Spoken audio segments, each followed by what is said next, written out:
আমি আজকে লজ্জিত। দেশের মানুষের জন্য আমি কথা বলেছি।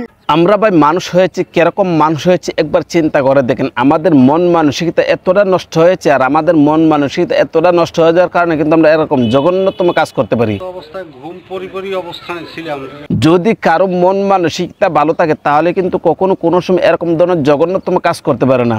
আমার পিছনে একটা দাঁড়ানো ঘর ছিল, যেটা এখন নাই, গত রাতে পুড়ে গেছে। যে মানুষটা দেশের জন্য এত কিছু করলো, এই মানুষটা ঘরের মধ্যে শেষ পর্যন্ত গিয়ে আগুন ধরিয়ে দিয়েছে। দুঃখ কারে কই ভাই, তাহলে এই মানুষটা দেশের জন্য কি না করছে? দেশের পক্ষে কথা বলেছে, দেশের পক্ষে কথা বলতে গিয়েছে শেষ পর্যন্ত তার নিজের বাড়ি ঘরের মধ্যে এরকম ভাবে আগুন ধরিয়ে দিয়েছে। চেয়েছিল তার পুরো পরিবারটাকে একদম শেষ করে দেওয়ার জন্য। ঘরের বাইরে থেকে লাগানো আটকায়, তারপর ভিতরে আমার, যে কারণে বাহির থেকে যা কিছু আছে সবকিছু আটকে দিয়েছিল। আটকে দিয়ে সেটা কিন্তু ঘরের মধ্যে এরকম ভাবে আগুন ধরে দিয়েছিল। ভাই, এটা কি কোন একটা মানুষের কাজ হতে পারে? তাদেরকে সম্পূর্ণভাবে মারার জন্য ঘরের গায়ে আগুন দেওয়া হয়েছে। এটা কোনো সুস্থ বিবেকবান মানুষের কাজ হতে পারে না। একটা অসুস্থ মানুষের কিন্তু এসব ধরনের কাজ করতে পারে। দেশের মানুষের জন্য স্লোগান দিছি, বাঙালির জন্য স্লোগান দিছি। আসলে আমাদের ভিতরে মনুষ্যত্ব বলতে কোনো কিছু নেই। আমাদের ভিতরে যদি মনুষ্যত্ব থাকতো তাহলে কিন্তু কখনো কোনো সময় এসব ধরনের কাজ করতে পারি না। তা আসেন আমরা যাই কাফি ভাইয়ের মুখ থেকে কিছু কথা শুনি, কাফি ভাই কি বলছে এসব বিষয় নিয়ে। তারপর ভাই ব্রাদার মেসেঞ্জারে হোয়াটসঅ্যাপে ভিডিও দিছে, দেখি আমার বাড়ি ধাউ ধাউ করে জ্বলতেছে।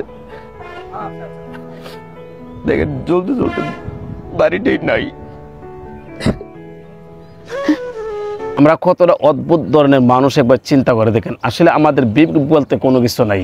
দেশের মানুষের পক্ষে কথা বলেছি, বাংলাদেশের পক্ষে কথা বলেছি। হায় রে মানুষ, মানুষ এরকম পাষাণ হয়ে কিভাবে রে ভাই, আমি কোনোভাবে বুঝি না। সবাইকে মারার প্ল্যান ছিল, এটা কোনো বানোয়াট কথা না। আমার আমার আমার বাপেও বলছে যে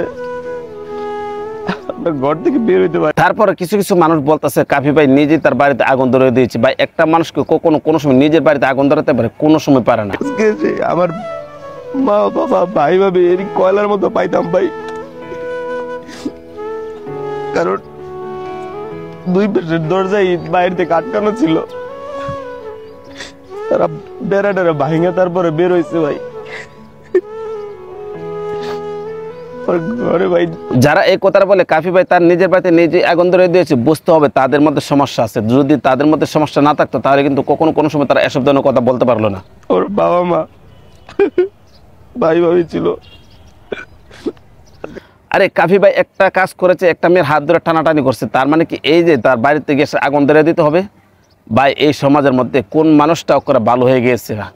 এই সমাজের মধ্যে কেউ ওপেনে কেউ গোপনে, তো প্রত্যেকটা মানুষ আমাদের বুঝতে হবে। 30 আমি ছিলাম,